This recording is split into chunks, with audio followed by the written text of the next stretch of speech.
Buenas tardes. La charla que vamos a hacer en la tarde de hoy se refiere al VIH y embarazo. Empecemos hablando un poco de la historia del VIH-Sida. Se cree que el SIDA se originó en África, donde monos y simios albergan un virus similar al VIH llamado virus de inmunodeficiencia en simios. Los científicos consideran que la enfermedad llegó inicialmente a los seres humanos a través de chimpancés salvajes que viven en África Central. Por la aparición de unas manchas de color rosáceo en el cuerpo del infectado, la prensa comenzó a llamar al SIDA la peste rosa. Se le atribuyó a los homosexuales, aunque pronto se hizo notar que también la padecían los inmigrantes haitianos en Estados Unidos, los usuarios de drogas inyectables y los receptores de transfusiones sanguíneas, lo que llevó a hablar de un club de las 4 Hs que incluía a todos estos grupos considerados de riesgo para adquirir la enfermedad. El SIDA pudo expandirse rápidamente al concentrarse la atención solo en los homosexuales.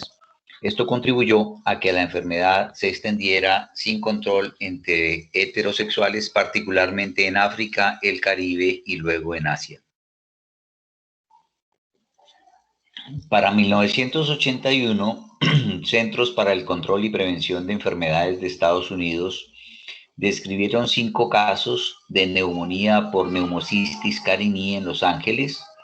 Al mes siguiente se constataron varios casos de sarcoma de Kaposi. La aparición conjunta de ambos pacientes les llamó la atención.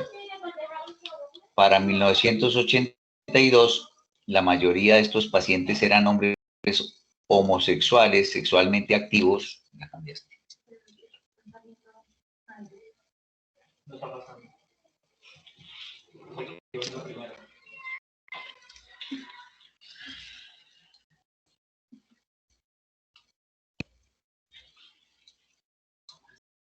Ahora sí ya.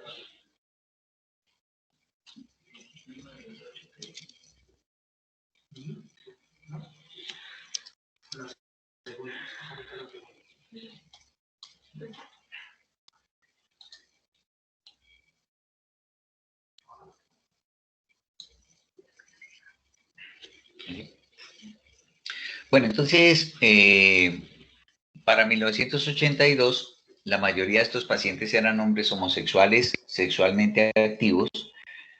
Las pruebas sanguíneas que se les hicieron a estos pacientes mostraron que carecían del número adecuado de un tipo de células sanguíneas llamadas TCD4.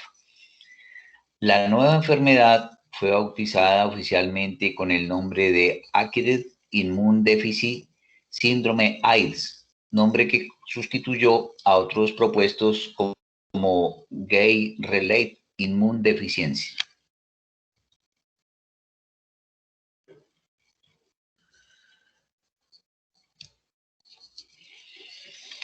En 1983, un grupo de 9 hombres homosexuales con SIDA de Los Ángeles que habían tenido parejas sexuales en común, incluyendo a otro hombre de Nueva York que mantuvo relaciones sexuales con 3 de ellos, sirvieron como base para establecer un patrón de contagio típico de las enfermedades infecciosas.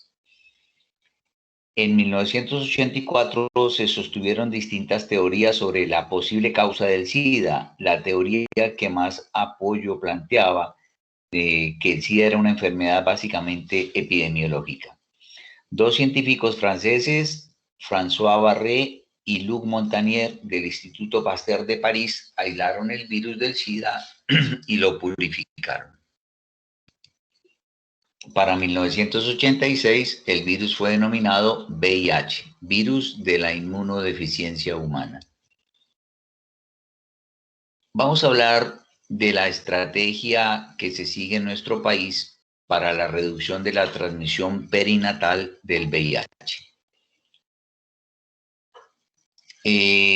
Toda gestante que entra al programa de control prenatal se le solicitan unos exámenes obligatorios en el control, como la hemoglobina y hematocrito, hemoclasificación, serología BRL y la prueba de VIH ELISA, hepatitis B, otros exámenes paraclínicos, prueba de glicemia, ecografía obstétrica y citología cervical. Debemos ofrecerle la prueba de tamizaje ELISA o prueba rápida en el primer trimestre del embarazo o en el primer control prenatal a todas las gestantes que atendamos. Aquellas que acepten realizarse la prueba deben firmar el consentimiento informado. Aquellas que no acepten deben firmar el documento de no aceptación y el 100% debe tener documentación escrita en la historia clínica. Las mujeres que se presentan en trabajo de parto y no tienen prueba de tamizaje previa durante el embarazo, se le debe realizar una asesoría y ofrecer una prueba rápida de tamizaje. Las pruebas rápidas tienen una sensibilidad del 100% y una especificidad del 97%. La prueba rápida tiene como fin decidir la conducta profiláctica, nunca definir un diagnóstico. Una gestante con prueba rápida positiva es clasificada como un caso probable de infección por VIH y no un caso confirmado. A la gestante nunca se le entrega un resultado reactivo de ELISA como diagnóstico. El resultado de ELISA reactivo no significa que la gestante tenga la infección. Ante una ELISA reactivo se realizan todos los esfuerzos para localizar a la gestante y confirmar el diagnóstico. La probabilidad de transmisión sin intervención es del 35 a 45% versus 1 al 2% con intervención. Con respecto a la transmisión perinatal, la probabilidad de transmisión de 35 al 45% prenatal, los 2 primeros trimestres de gestación, aporta el 20 al 30% de los casos.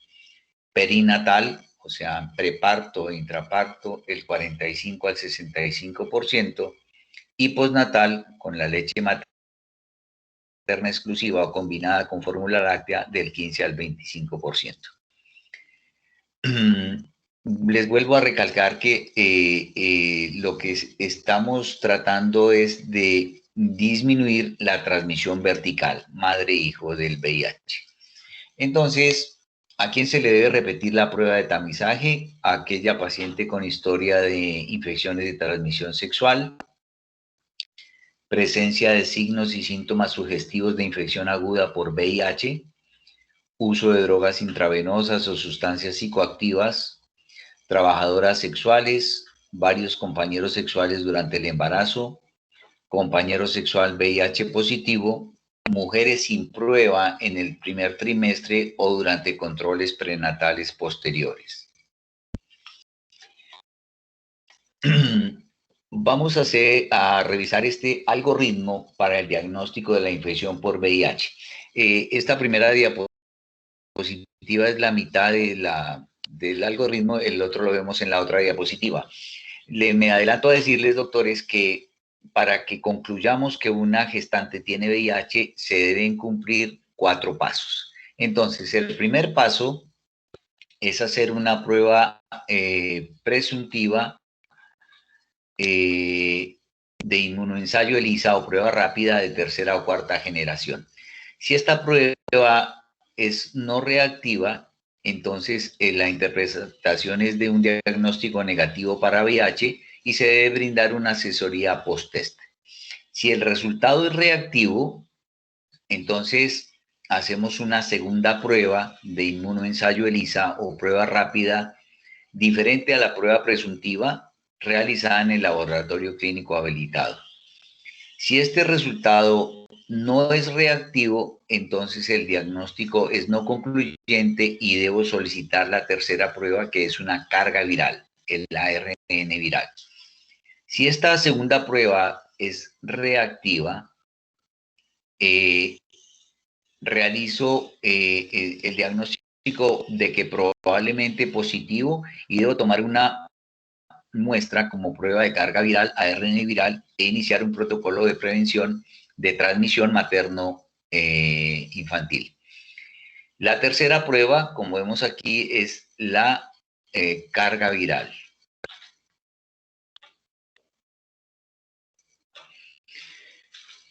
Si esa prueba de carga viral, el resultado es negativo, o sea que es indetectable, menor de 150 copias, la interpretación es que el diagnóstico es negativo y debemos hacer una asesoría, brindar una asesoría post-test. Si esta prueba de carga viral es positiva, o sea que es mayor de 5.000 copias por mililitro, interpretamos que el diagnóstico es positivo, se debe mantener o iniciar un protocolo de prevención de transmisión materno-infantil, hacer una asesoría post-test y remitir al programa de atención integral en VIH. Cuando la prueba de carga viral es no concluyente porque está entre 50.000 y menor de 5.000 copias, debo solicitar un Western blot, que es la cuarta prueba, que cuando el resultado de esta cuarta prueba de Western blot es negativo, el diagnóstico es negativo, debo suspender el protocolo de prevención de transmisión materno-infantil y brindar una asesoría post-test.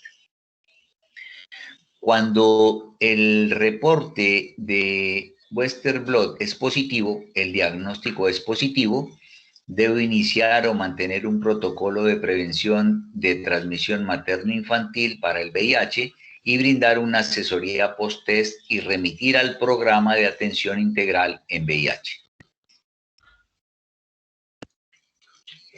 El tratamiento profiláctico con antirretrovirales se debe iniciar al terminar el primer trimestre en todas las gestantes, o sea, durante la semana 14 de gestación. O sea, no iniciamos el manejo antes de la semana 14 de gestación, independientemente del recuento de CD4 y del nivel de carga viral o presencia o ausencia de síntomas. El manejo del medicamento que utilizamos es sí o sí sidobudina. Así como cuando hablamos de sífilis decimos que el manejo es con penicilina benzatina, siempre sí o sí, aquí el manejo siempre es con sidobudina, anteparto, intraparto y posparto. Aquí vemos las presentaciones de la sidobudina, que viene en cápsulas por 100 miligramos. La tenemos en solución oral de 10 miligramos por mililitro y en ampollas de 200 miligramos de 10 miligramos por mililitro. La acción de la sidudina es inhibir la replicación del ADN viral. Su absorción luego de la administración oral es rápida y casi completa. La biodisponibilidad sistémica de las cápsulas y solución es de aproximadamente un 65%. La distribución atraviesa la barrera hematoencefálica y atraviesa la placenta. Y el tiempo para alcanzar la concentración pico en suero es de 0,5 a 1,5 horas. En líquido cefalorraquídeo, 1 hora después de finalizada una infusión de 1 hora.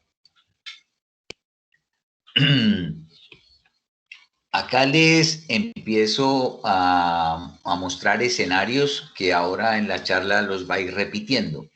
Entonces, dijimos que siempre es con sidobudina. Entonces, anteparto son 300 miligramos 2 veces al día vía oral, iniciando entre la semana 14 y 34 y continuando durante el resto del embarazo. Entonces, dijimos que a partir de la semana 14 se empieza el manejo de la embarazada, pero si nosotros la pescamos entre las 14 y las 34, pues empezaremos en el momento en que hagamos el diagnóstico.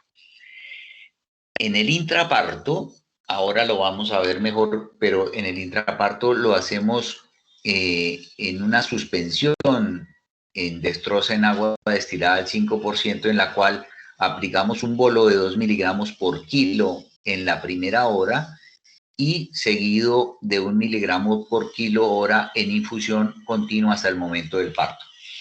Esto es, pues yo siempre lo digo, pregunta de examen. ¿Por qué? Porque es un escenario que lo vemos muy frecuente. La paciente que está programada para hacer su cesárea Entonces debemos hacerle en 3 horas, ¿cierto? En destroza en agua destilada al 5%, una impregnación de 2 miligramos por kilo en la primera hora y de 1 miligramo por kilo hora en las segundas 2 horas. Y en el posparto le damos vía oral al recién nacido a 2 miligramos por kilo cada 6 horas, iniciando dentro de las 8 a 12 horas de nacido y por 6 semanas. Vean estos escenarios. Entonces, dijimos, mujer en tercer trimestre del embarazo con que viene recibiendo antirretrovirales, que tiene una carga viral en el tercer trimestre desconocida o mayor de 1000 copias, programo un parto por cesárea electiva en la semana 38. Eso queda ya aprendido. Semana 38 programamos las cesáreas selectivas en el VIH para disminuir la transmisión vertical. Otro escenario. Mujer en tercer trimestre del embarazo con tratamiento antirretroviral por carga viral en el tercer trimestre menor de 1000 copias, dicen nuestras guías que podría ser atendido un parto vaginal si no existen contraindicaciones obstétricas.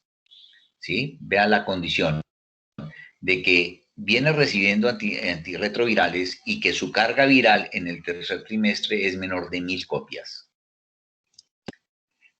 Vean aquí cómo preparamos entonces. Esta es la paciente que va a ir para cesárea. Entonces, preparamos la acidobudina en una infusión endovenosa en 100 mililitros de destroza al 5%. Y hacemos una dosis de ataque o de impregnación de 2 miligramos por kilo para pasar en la primera hora y de mantenimiento a 1 miligramo por kilo para aplicar en las siguientes 2 horas. ¿Está entendido, cierto? Otros escenarios. Mujer en un periodo expulsivo sin tratamiento antirretroviral previo. Entonces le pasamos sidobudina intravenosa si es que alcanzamos. ¿Sí? Mujer en trabajo de parto sin tratamiento antirretroviral previo. Sidobudina intravenosa más una tableta de nevirapina de 200 miligramos. Otro escenario, mujer en trabajo de parto con antirretroviral previo, sidobudina intravenosa, como ya sabemos. Mujer con ruptura prematura de membranas con antirretroviral previo, le aplicamos la sidobudina intravenosa y procurar desembarazar en las primeras 4 horas luego de la ruptura prematura de membranas. Entendiendo que la ruptura prematura de membranas es un factor que aumenta el riesgo de la infección por el VIH, de la transmisión de la madre al hijo. Otro escenario, mujer en preparación para cesárea electiva con antirretroviral previo, inicie sidobudina intravenosa 3 horas antes del procedimiento. Esto es, por suerte, lo que más vemos, ¿no? Ya es una paciente conocida que viene recibiendo antirretrovirales. Entonces, hacemos una cesárea electiva a la semana 38, aplicándole durante 3 horas el medicamento en destroza en agua destilada al 5%, 2 miligramos de dosis de impregnación y a 1 miligramo por kilo las siguientes 2 horas. Entonces, la carga viral, una vez es confirmado el diagnóstico al inicio de la evaluación y el recuento del linfocito CD4, se debe repetir la carga viral entre la semana 32 y 34. Esto es el control prenatal que estamos haciendo con la embarazada, ¿cierto?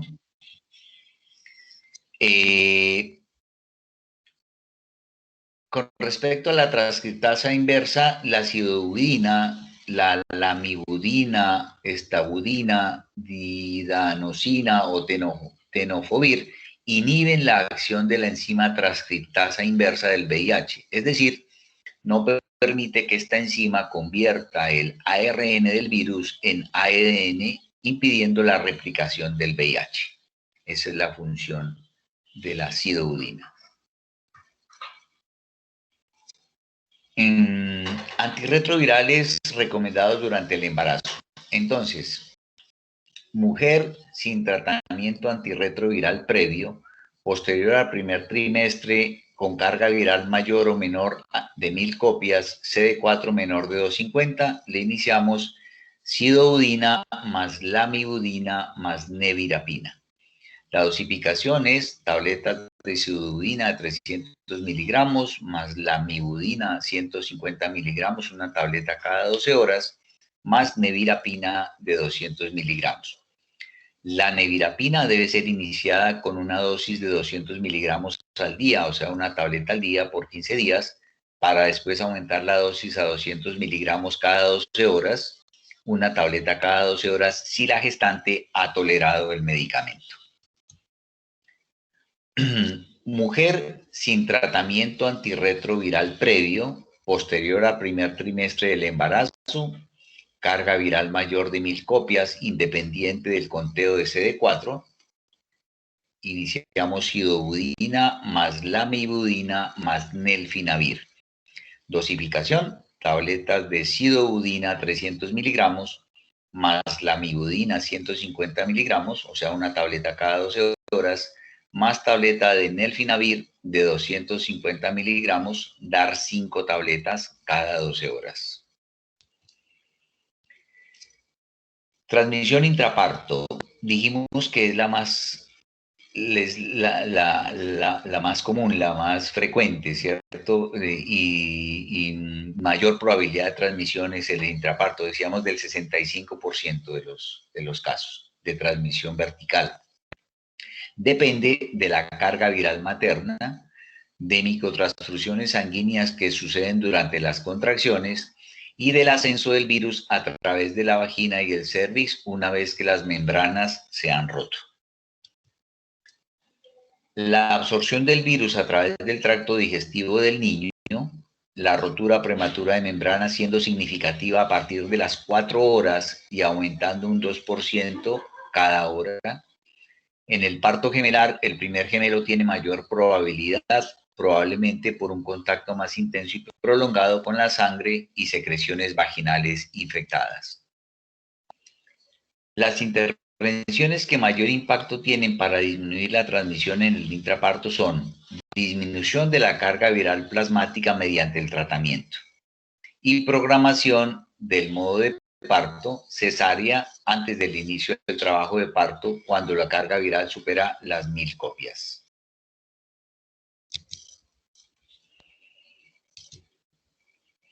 Con respecto a la atención del parto en paciente con VIH, mujer en tercer trimestre del embarazo con tratamiento antirretroviral, carga viral del tercer trimestre desconocida o mayor de 1000 copias, programe parto por cesárea electiva en la semana 38, realizarse antes del inicio del parto y antes de que se produzca la ruptura de la bolsa amniótica.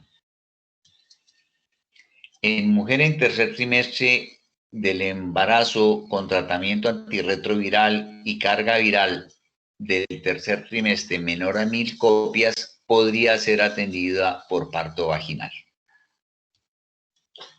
Se contraindica en este parto hacer amniotomía, procedimientos invasivos que aumenten el riesgo de exposición fetal a la sangre materna como monitoreo fetal invasivo, instrumentación del parto con forceps o espátulas y realizar episiotomía. El riesgo de transmisión en la lactancia con la leche materna es del 15 al 25%. Se debe hacer provisión de fórmula láctea, control del crecimiento y desarrollo, control de la galactorrea, o sea, inhibición de la lactancia materna, con bromocriptina, tintura de belladona o medios físicos. O sea, está contraindicada la lactancia, queda entendido. Bueno, este es un artículo, un acuerdo 336 del 2006, donde dice que se debe incluir en el régimen contributivo y subsidiado la fórmula láctea para suministrar a los lactantes e hijas de madres VIH positivos durante los primeros 6 meses. Estas pacientes que siempre que llegan a ser intervenidas traen un kit que les da pues la Secretaría de Salud con su civodina y la fórmula láctea para la criatura. Bueno, hasta aquí es la charla. No sé si quieran ustedes hacer alguna intervención.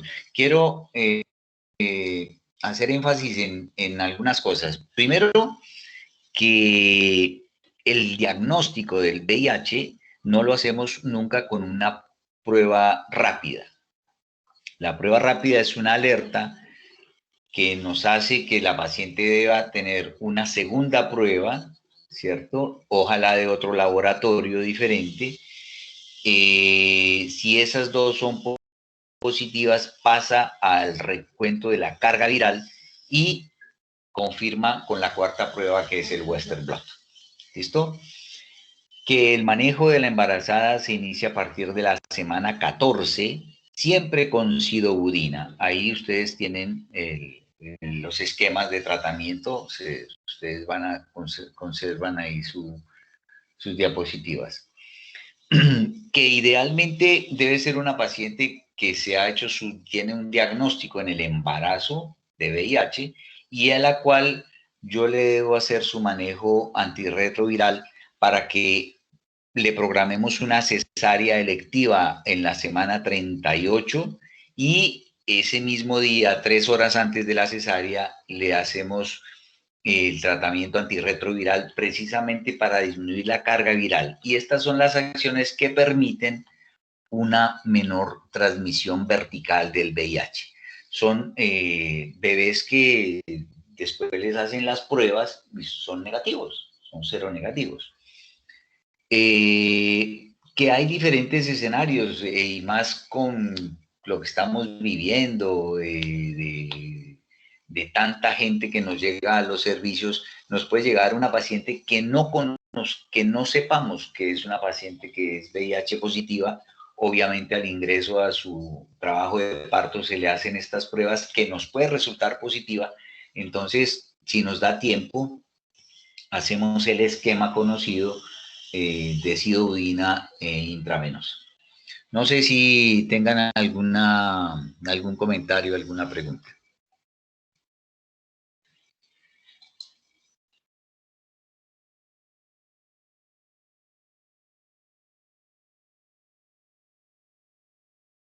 Doc, en el momento de que tengamos una paciente con VIH, me preguntan aquí una doctora que si se debe hacer en todos los casos tratamiento. Mire, el manejo que nos da la Guía Nacional dice que nosotros podríamos atender un parto por vía vaginal en una paciente con VIH, siempre y cuando es una paciente que viene en su manejo antirretroviral y que tenga una carga viral menor de 1000 copias en el tercer trimestre. Pero en la práctica clínica, realmente uno opta por la cesárea. ¿Sí? Opta por la cesárea electiva en la semana 38, haciendo un pinzamiento rápido del cordón y en caso de que nos toque atender un parto de una paciente con VIH, pues es un pinzamiento inmediato del cordón, tratando de evitar la transmisión vertical del VIH. Pero ya le cuento, pues yo les traigo lo que nos ofrece la guía, pero en la práctica clínica, pues toda paciente que tiene un diagnóstico de VIH, pues uno le hace su recuento de CD4, el número de copias, en fin, pero generalmente es una paciente a la que se le va a hacer una cesárea electiva en la semana 38, siempre aplicándole el ácido budina estas 3 horas antes para disminuir la carga viral y de esa manera con la cesárea electiva y haciendo el tratamiento antirretroviral, pues va a disminuir la transmisión vertical del VIH.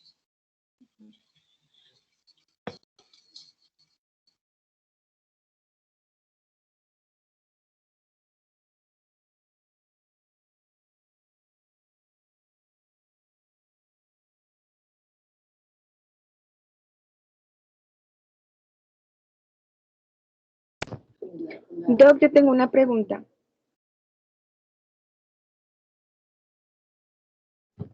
Tú nos mencionabas una paciente que llegara en expulsivo y sin tratamiento antirretroviral. Este se le da pues la cidobudina, en el caso Sí, en el que alcanzáramos, los pero si medicamentos no están alcanzamos, dentro del plan de seguridad, que están, y ya les digo, incluso la fórmula láctea es proporcionado todo por el Estado. Las pacientes,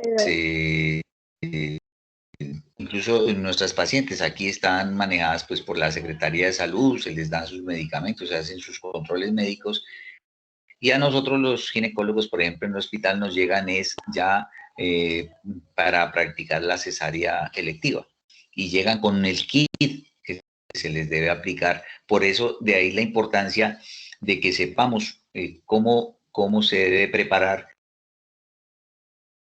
porque nos llegan aquí con su cajita y por todo, y a veces pues lo he visto que hay gente que no lo sabe, no lo sabe indicar, organizar, ¿cierto? Recordemos que esa paciente necesita 3 horas antes de pasar a cesárea, en la cual se le pasa un primer bolo a 2 miligramos por kilo de peso, en la primera hora su dosis de carga, y luego en las segundas 2 horas a 1 miligramo por kilo de peso.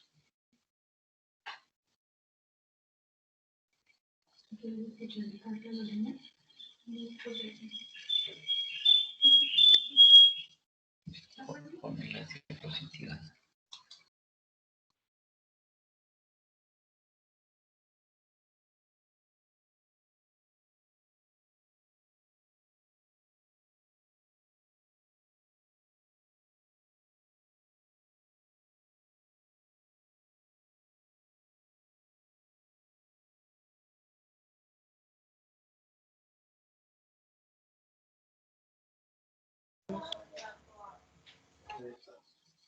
Por la que yo la vea. Si ven, el acuerdo 336 de 2006, en el artículo segundo, que se incluye dentro del POS la fórmula láctea y pues también los medicamentos. Vea que le dan la leche durante los primeros 6 meses de edad, porque está contraindicada la lactancia, ¿cierto? Recuerden que un 25% de posibilidades de transmisión está por la lactancia materna. Entonces es una madre que no puede lactar, no va a lactar en ningún momento. Siempre estas criaturitas son criadas con fórmula láctea, ¿no? Doctor, le preguntan que paciente con expulsivo sin tratamiento y con prueba positiva después del parto, ¿qué se debe hacer en ella y en el recién nacido?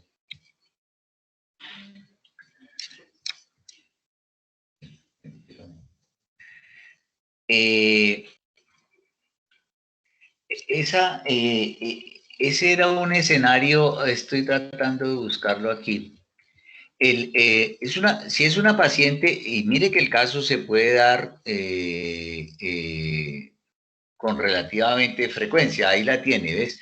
Una mujer que ingresa en periodo expulsivo y sin tratamiento antirretroviral previo. Entonces, ¿qué ocurre con esta paciente? Es una paciente que nos llegó de sopetón allá, como nos llegan tantas, por ejemplo, al hospital, que no tenía diagnóstico de VIH, que no tenía ni idea que tenía VIH. Entonces, como un requisito que se le hace a toda materna, pues es pedir un hemograma, pedir la serología para la sífilis y la prueba de VIH, si es que esa prueba es mayor a 3 meses.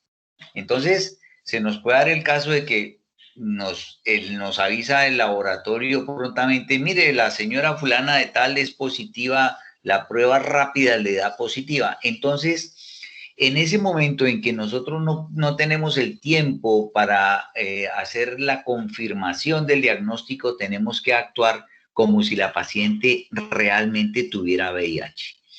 Y yo les quiero contar un caso de la vida real. A mí me pasó una paciente que llegó y se le hizo la prueba rápida y le salió positiva. Y yo actué como si la paciente tuviera VIH, y luego se le hicieron los estudios y se logró comprobar que la paciente no tenía VIH. Entonces, pues uno que hace es darle explicaciones a la paciente. Mira, hay unos protocolos que dicen acá que usted tenía una prueba rápida, usted está en trabajo de parto, hubo que hacerle la infusión del ácido budina, ¿cierto? Y hacerle una cesárea electiva con todas las precauciones. Eso se hace con una ropa descartable, un equipo descartable, un montón de condiciones en las que se debe hacer esta cesárea. Y después se logró confirmar incluso con un Western blot, en fin, que la paciente no tenía VIH, pero hubo que seguir el protocolo. Caso contrario, la paciente que nos llega también es un expulsivo que no se sabía y se le hace la prueba que le sale positiva, la prueba rápida de ELISA. Entonces, igual, activamos el protocolo, actuamos según el protocolo. Es una paciente que si hay tiempo se le hace la cesárea y si no, pues se atiende el parto con las condiciones que sabemos. Y luego, cuando se confirme el diagnóstico, pues ella entra al programa, ¿no? Y la que ustedes notarán, por ejemplo, los que han rotado con nosotros en el hospital, que a muchos recién nacidos se les demora la lactancia, no se los pone con la madre hasta que no tengamos la prueba de que es una prueba negativa, ¿sí? Entonces, esta paciente, si le salió positiva, pues bueno, el recién nacido no va a poder lactar y se activa todo el protocolo hasta confirmar el diagnóstico.